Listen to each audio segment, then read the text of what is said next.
દ્વારકા જિલ્લામાં ખનન માફિયાઓ સામે કાર્યવાહી। સાયલા ગોઈંજ જતા માર્ગ ઉપર ખનન માફિયાઓ સામે કાર્યવાહી।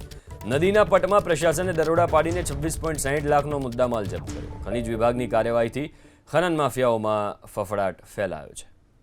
તો ખનન માફિયાઓ સામે આ કાર્યવાહી કરવામાં આવી છે। દ્વારકા જિલ્લામાં સાયલા ગોઈંજ જતા માર્ગ ઉપર આ કાર્યવાહી કરવામાં આવી અને 26.60 લાખનો મુદ્દામાલ દરોડા પાડીને જપ્ત કરવામાં આવ્યો છે।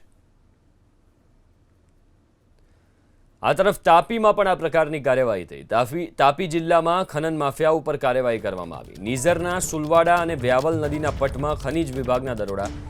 વિભાગે 2.5 કરોડથી વધુનો મુદ્દામાલ જપ્ત કર્યો છે। તમામ માલ સામાન અને વાહનો જપ્ત કરવામાં આવ્યા છે। ખનન માફિયા ઉપર આ કાર્યવાહી કરવામાં આવી છે।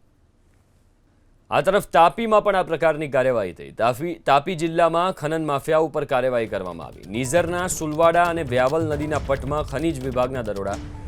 વિભાગે 2.5 કરોડથી વધુનો મુદ્દામાલ જપ્ત કર્યો છે। તમામ માલ સામાન અને વાહનો જપ્ત કરવામાં આવ્યા છે। ખનન માફિયા ઉપર આ કાર્યવાહી કરવામાં આવી છે।